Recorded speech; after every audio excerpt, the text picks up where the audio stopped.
இருக்கிற 4 நகரங்களிலும் குறிப்பாக திருச்சியை பொறுத்தவரை கியாப்பே விஸ்வநாதம் மருத்துவக் கல்லூரி மருத்துவமனையிலும், சென்னையை பொறுத்தவரை ராஜீவ்காந்தி அரசு பொது மருத்துவமனையிலும், மதுரையை பொறுத்தவரை ராஜாஜி அரசு பொது மருத்துவக் கல்லூரி மருத்துவமனையிலும், கோவையை பொறுத்தவரை கோயம்புத்தூர் அரசு மருத்துவக் கல்லூரி மருத்துவமனையிலும் இதற்கென்று பிரத்யேகமாக 10 படுக்கைகளுடன் கூடிய குரங்கம்மை வார்டுகளும் தயார் நிலையில் இருக்கிறது. அந்த வகையில் சென்னையை பொறுத்தவரை இந்தியாவில் வேறு எந்த அரசு மருத்துவமனையிலும் இல்லாத அளவுக்கு 10 படுக்கைகள் கொண்ட 2 அறைகள், குறிப்பாக 5 மகளிருக்கான வார்டுகள், 5 ஆண்களுக்கான வார்டுகளில் நெகட்டிவ் பிரஷர் வார்ட்ஸ் என்று சொல்லக்கூடிய வகையில் அந்த வார்டுகளில் இருக்கிற இது போன்ற கிருமிகளை சக் செய்து வெளியில் அனுப்புகிற ஒரு அமைப்பும் இன்றைக்கு அந்த மருத்துவமனையில் இருக்கிறது. அந்த வகையில் மாண்புமிகு தமிழ்நாட்டின் முதலமைச்சர் அவர்கள் இன்றைக்கு தீவிரமாக இந்த பணியை செய்ய அறிவுறுத்தியிருக்கின்ற காரணத்தினால் இது தமிழகத்தை பொறுத்தவரை முன்னெச்சரிக்கை நடவடிக்கைகள் முழுமையாக செய்யப்பட்டிருக்கிறது. திருச்சியில் நடைபெற்றுக் கொண்டிருக்கிற இந்த முன்னெச்சரிக்கை நடவடிக்கைகளில் மாண்புமிகு அமைச்சர் பள்ளிக்கல்வித்துறை அமைச்சர் அவர்களும் மாட்சிமை தங்கிய மாவட்ட ஆட்சித்தலைவர் அவர்களும் பங்கேற்று இந்த ஆய்வு மேற்கொள்ளப்பட்டிருக்கிறது.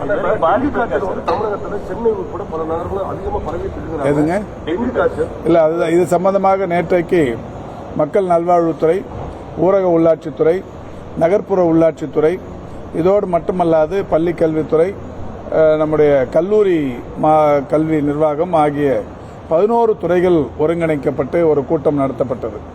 மாண்புமிகு தமிழ்நாட்டின் முதலமைச்சர்களுடைய வழிகாட்டுதலின்படி கடந்த ஆண்டும் இதுபோன்ற ஒரு கூட்டம் நடத்தப்பட்டது. நேற்றைக்கும் இந்த கூட்டத்தை ஓமந்தூரார் பன்னோக்கு மருத்துவமனை வளாகத்தில் இருக்கிற அரங்கத்தில் நடத்தியிருக்கிறோம். இது டெங்கு வரலாற்றிலேயே அதிகமான உயிரிழப்புகள் என்று எடுத்துக்கொண்டால் 2012ஆம் ஆண்டு 67 பேர் ஒரே ஆண்டில் டெங்குவுக்கு பலியாகி இருக்கிறார்கள். அதற்கடுத்து 2017ஆம் ஆண்டு 65 பேர் டெங்கு பாதிப்புக்குள்ளாகி உயிரிழந்திருக்கிறார்கள். இந்த ஆண்டை பொறுத்தவரை 8 மாதங்கள் நிறைவுற்றிருக்கிறது. இதற்கு முன்னால் எல்லாம் மழை என்றால் வடகிழக்கு பருவமழை, தென்மேற்கு பருவமழை, கோடை வெப்பமழை, வெப்பச்சலன மழை என்று ஒரு 3-4 இனங்களில் மட்டுமே மழை வரும். ஆனால் இப்பொழுது மாதந்தோறும் மழை வந்து கொண்டே இருக்கிறது. இந்த மழை வருகிற காரணத்தினால் ஆங்காங்கே தேங்கி நிற்கிற தண்ணீரில் தான் இந்த கொசுக்கள் உற்பத்தியாகி டெங்கு போன்ற பாதிப்புகளை உருவாக்குகிறது. இந்த வகையில் இந்த ஆண்டு இதுவரை அந்த டெங்கு பாதிப்பு என்பது 11,000 கடந்திருக்கிறது. பாதிப்பின் எண்ணிக்கை கூடுதலாக இருந்தாலும் இறப்புகளின் எண்ணிக்கை பொறுத்தவரை மிக மிக குறைந்து 4 என்கின்ற அளவிலேயே இருக்கிறது. இந்த 4 இறப்புகளும் கூட நோய் எதிர்ப்பு சக்தி குறைவாக இருப்பவர்கள், இந்த டெங்கு மாதிரியான நோய் பாதிப்புகள் வந்தவுடனே மருத்துவமனைகளுக்கு வராமல் தன்னிச்சையாக மருந்துகளை உட்கொள்ளுபவர்கள், இப்படியான அந்த பாதிப்புகள் தான் இந்த ஆண்டு இந்த 11,000 வந்திருப்பதற்கு காரணம் 46,000த்திற்கும் மேற்பட்ட அரசு மற்றும் தனியார் மருத்துவமனைகளை ஒருங்கிணைத்து, தனியார் மருத்துவமனைகளிலும் இந்த மாதிரி காய்ச்சல் பாதிப்புகள் இருந்தால் உடனடியாக சுகாதாரத்துறை அதிகாரிகள் அங்கே சென்று அவர்களுக்கான பாதிப்பு எத்தகையது என்பது குறித்து டெங்குவை குறிப்பாக அதை தனிமைப்படுத்தி அந்த சிகிச்சை அளித்துக் கொண்டிருப்பதால் இந்த எண்ணிக்கை பெரிதாக தெரியலாம். ஆனால் உயிர் பாதிப்பு என்பது மிகப்பெரிய அளவில் குறைந்திருக்கிறது.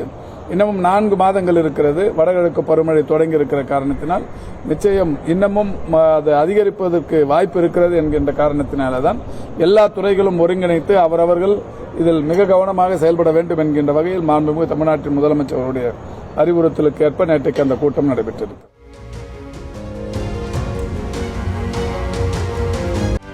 செய்திகளை உடனுக்குடனும் துல்லியமாகவும் தெரிந்து கொள்ள சப்ஸ்கிரைப் பண்ணுங்க.